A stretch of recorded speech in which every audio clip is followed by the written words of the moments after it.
এই মুহূর্তের সমগ্র বরাক উপত্যকা তথা আসামের গুরুত্বপূর্ণ আঞ্চলিক সংবাদে সবাইকে জানাই স্বাগত।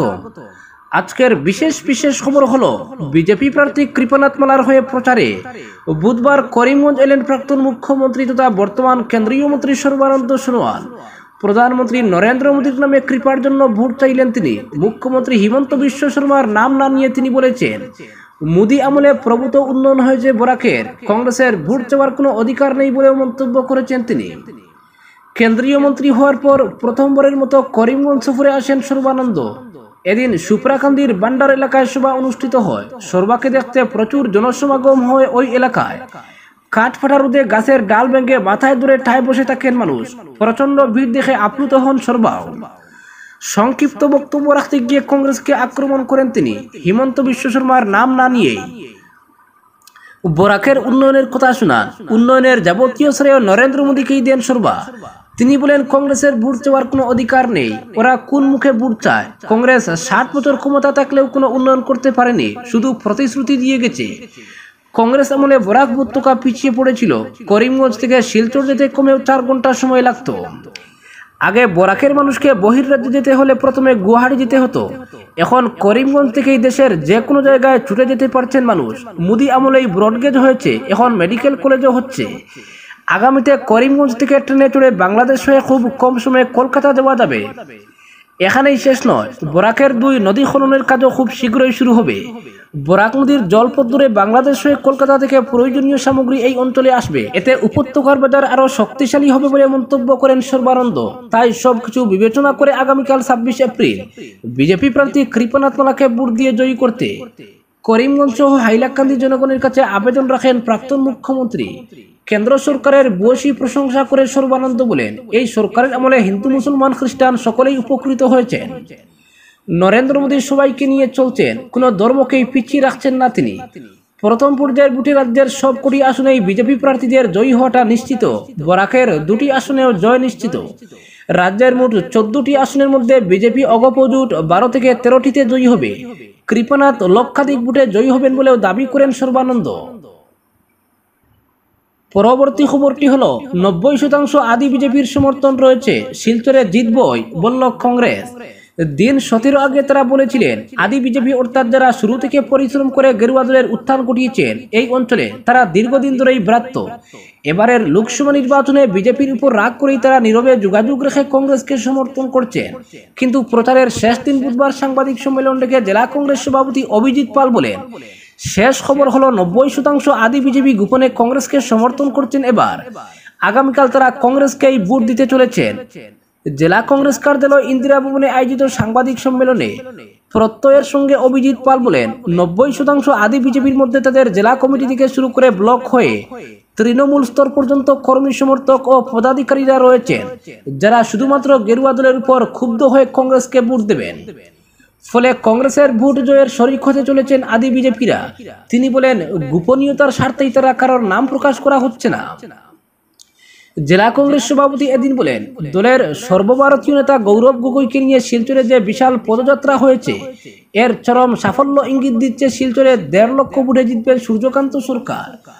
অভিজিৎ পাল বলেন, গত কিছুদিনে কংগ্রেস জেলার 1551টি পোলিং বুথ এবং 162টি মণ্ডল, শিলচরের 28টি পুর ওয়ার্ড মিলিয়ে বিভিন্ন স্তরে চুটিয়ে প্রচার করেছে।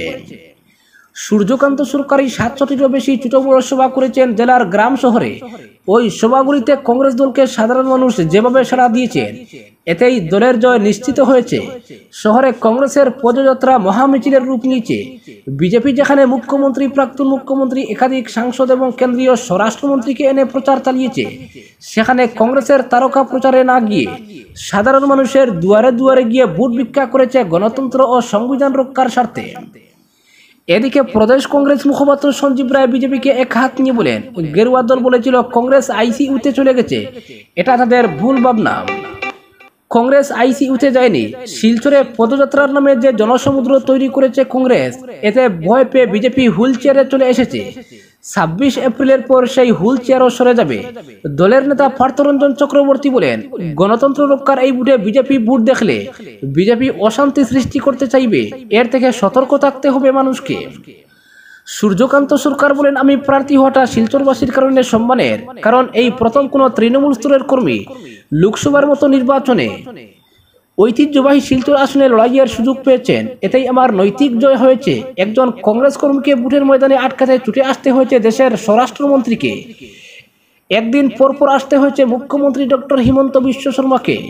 কংগ্রেস তাদের সামনে চ্যালেঞ্জ হয়ে দাঁড়িয়েছে। এদিকে রাজ্যসভা সাংসদ পবিত্র মার্গারিটা সাংবাদিক সম্মেলন করে বলেছিলেন, কংগ্রেস সম্পত্তির অধিকার খর্ব করতে চাইছে মানুষের।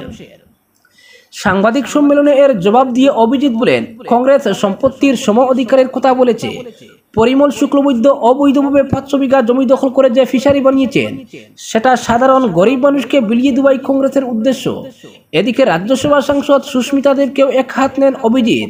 তিনি বলেন, তার দল কংগ্রেসের বিরুদ্ধে কথা বলার আগে স্থানীয় তৃণমূল নেত্রী আগামীকাল 26 এপ্রিল তার ভোট কেন্দ্র নির্তমী পাঠশালায় 100টি ভোট পেয়ে দেখান।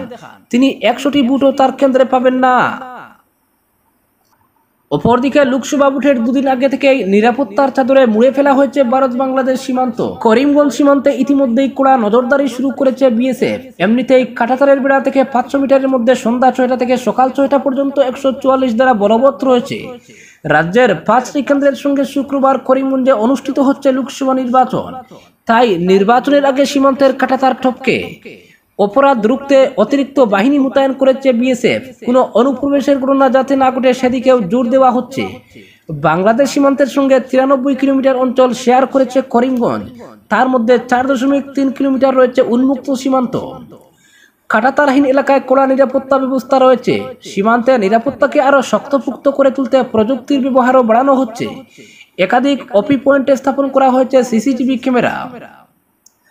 আন্তর্জাতিক নদী সীমান্তে স্পিড বুটের মাধ্যমে তল্লাশি চালাবে বিএসএফ। দুই দেশের মধ্যে স্থলপথে আন্তর্জাতিক বাণিজ্য বন্ধ হচ্ছে আজ থেকে।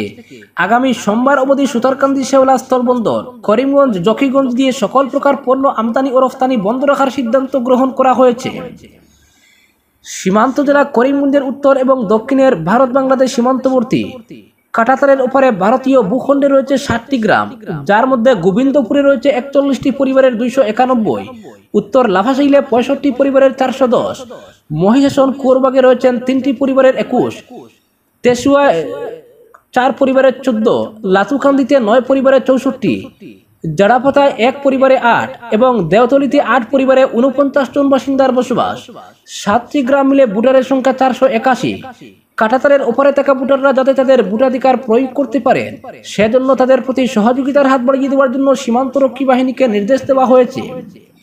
বিএসএফ এর হাতে ভোটার তালিকা দেওয়া হয়েছে। ভোট দিতে কারো যাতে কোনো সমস্যা না হয় তার জন্য বিএসএফ সব রকমভাবে সাহায্য করবে। নির্বাচন চলাকালীন কেউ যাতে সীমান্ত পেরিয়ে ভারতে না চলে আসতে পারে, সেজন্য বিএসএফ কে সতর্ক অবস্থান নিয়েছে। কাঁটাতার টপকে দুদেশের মধ্যে অনুপ্রবেশ রুখতে অতিরিক্ত বাহিনী মোতায়েন করেছে বিএসএফ। বাড়তি সতর্কতা জারি করেছে জওয়ানদের, বিশেষভাবে অ্যালার্টের থাকার কথা বলা হয়েছে। সীমান্ত এলাকায় আসা যে কোনো গাড়ি কিংবা মানুষের উপর তল্লাশি চালানোরও নির্দেশ দেওয়া হয়েছে বিএসএফ এর তরফে। পাশাপাশি সুতারকান্দি শেওড়া এবং করিমগঞ্জ জকিগঞ্জ স্থলবন্দর দিয়ে বৈধভাবে আসা যাওয়া যাত্রীদের উপর বিশেষ নজর রাখা হয়েছে। করিমগঞ্জের দায়িত্বে থাকা বিএসএফ এর কমান্ড্যান্ট সঞ্জয় কুমার জানান, বরাবরই সীমান্তে সতর্কতা জারি থাকে। বিএসএফ ভোটের আগে সীমান্তে অপ্রীতিকর ঘটনা এড়াতে নিরাপত্তা জোরদার করেছে। সীমান্তে বাড়তি সতর্ক ও নজর রাখতে মহিলা সদস্য মোতায়েন করা হয়েছে। উল্লেখ্য, ভোটের 72 ঘন্টা আগে আন্তর্জাতিক সীমান্তে কড়া নিরাপত্তার ব্যবস্থা করা, নির্বাচন শুরুর 48 ঘন্টা আগে আন্তঃরাজ্য সীমান্তগুলি বন্ধ করে দেওয়া আর ভোটের দিন আন্তঃরাজ্য সীমানা পুরোপুরি বন্ধ করে দেওয়ার নির্দেশ রয়েছে নির্বাচন কমিশনের। আন্তর্জাতিক ক্ষেত্রে মদ মাদকের পাচার রুখতে কড়া ব্যবস্থা নেওয়ার নির্দেশ রয়েছে নির্বাচন কমিশনের।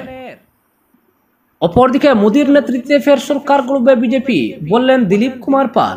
এবারে বিরোধীরা ইস্যুহীন নির্বাচনে লড়ছে। তাদের নির্বাচনী ইস্যু হচ্ছে এনআরসি এবং সিএএ। এনআরসি নিয়ে সুপ্রিম কোর্টে মামলা চলছে। সংসদীয় নির্বাচনে জয়ী হলে তাদের প্রধানমন্ত্রী কে হবে, আগে তার জবাব দিক বিরোধীরা। বিরোধীদের ইস্যুহীন লড়াইয়ের বিপরীতে বিজেপির লক্ষ্য হচ্ছে 400 পার, সেটা 450 হতে পারে। নির্বাচনী প্রচার অভিযানের শেষ দিনে ঠিক এভাবেই বিরোধী কংগ্রেসকে বিঁধলেন শিলচরের প্রাক্তন বিধায়ক দিলীপ কুমার পাল। তিনি বলেন, আসামের মতো শিলচরেও কংগ্রেসের অবস্থা শোচনীয়। তাদের প্রার্থীকে ধরে বেঁধে দাঁড় করিয়ে দেওয়া হয়েছে। ফল কি হবে সেটা তারাও অনুমান করতে পারছে। বিজেপির ভাবনার বিষয় হচ্ছে সমস্যা এবং তার সমাধানের পথ খুঁজে বের করা।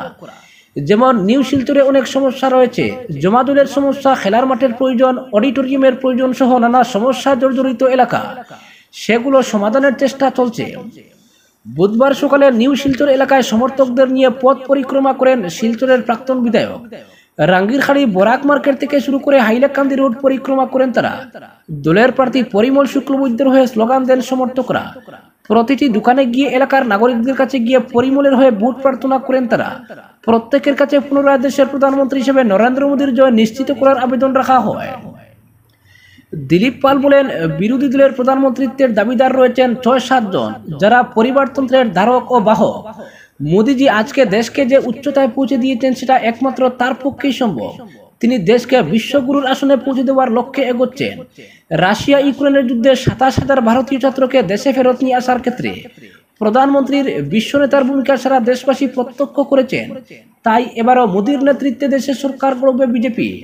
এদিনের পথ পরিক্রমায় দিলীপ পালের সাথে ছিলেন ভারতীয় জনতা মজদুর ট্রেড ইউনিয়ন কাউন্সিলের রাজ্য সাধারণ সম্পাদক নীরেন পাল, সুমিতা সেনগুপ্ত, প্রাক্তন আঞ্চলিক পঞ্চায়েত শশীন্দর দাস, ধ্রুব ভট্টাচার্য, পিন্টু পাল, রাজু দেব, বিজননাথ, বিজুচন্দ্র, দেবমালা দাস, বিশ্বজিৎ সাহা সহ অন্যরা। আজকের বিশেষ সংবাদ এখানেই সমাপ্ত।